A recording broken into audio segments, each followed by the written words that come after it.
What's up, guys? Mortal122 here, bringing you the NBA Power Analysis, where I go through each team, rank them, and analyze them in depth. For today's episode, I'll be going over the Charlotte Bobcats. Now, the Bobcats are a very young and inexperienced team. They're led by their point guard, TJ Augustine, who's a quick guard that can drive to the paint.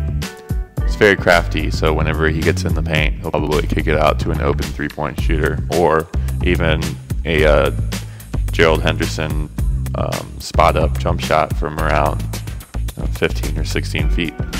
He does have the ability to finish, however, and will do so if the defense doesn't step up. He's listed as 6 feet tall, which is probably a little bit of a stretch, probably around 5'10", but don't let that fool you, because he will finish over you if you're not careful.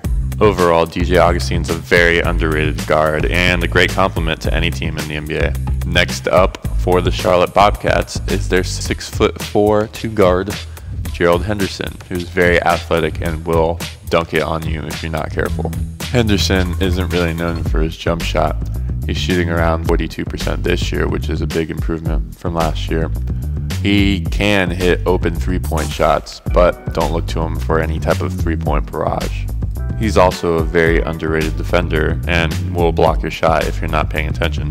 The Bobcats are going to be looking for some scoring, so look for him to up his average from last year.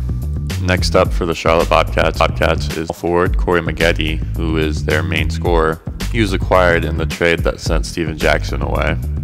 Maggette's averaging around 10 points a game, but look for him to improve on that. He's struggling a little bit, but once he gets used to the offense, I'm sure his average will go up quite nicely. He isn't that great of a defender, but his offensive repertoire is what will keep him on the court.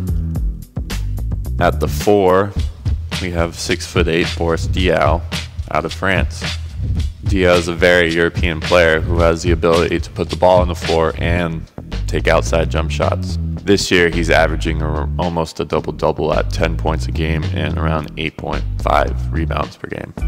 He is a little undersized for his position at 6'8", and will give up some points against some of the bigger and better power forwards around the league.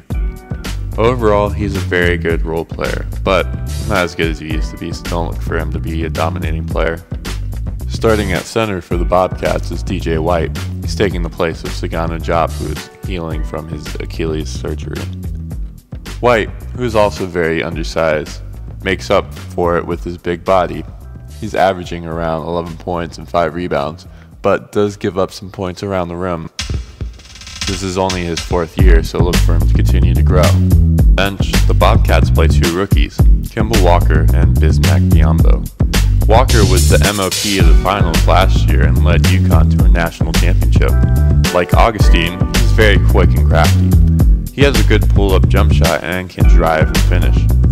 Walker will have a great year and possibly win Rookie of the Year. Biyombo, on the other hand, is a very young prospect at only 19 years old. He doesn't have an offensive game yet, but is extremely athletic and has long arms to block and rebound. Shooting guard Matt Carroll is the Bobcats' three-point sniper.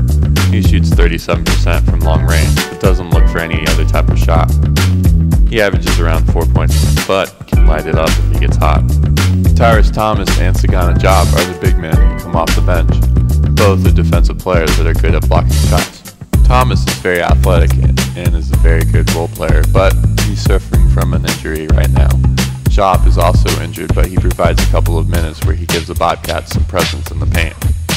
Overall, the Bobcats are a very young, fast-breaking team. They're 12th in the league in fast break points, but 24th in points overall. Their defense is ranked last in the NBA, allowing 105 points per game because they're lacking size in the paint. Charlotte really needs a solid big man for them to improve. They're currently 1-3 with a win over Milwaukee. This year will be a bad year for the Bobcats, but they'll hopefully be able to pick up Jared Sullinger in the draft if they get lucky. According to an NBA 2K simulation, the Bobcats should finish around 22-44, but they'll probably get around 15 wins this year. Michael Jordan will have to wait a couple years until he can string together some all-stars with this young group, but until then, the Bobcats will be struggling to float with the rest of the Southeast Division. Thanks for watching. Hope you enjoyed. Tune in next time as I analyze the Toronto Raptors. Until then, see you later.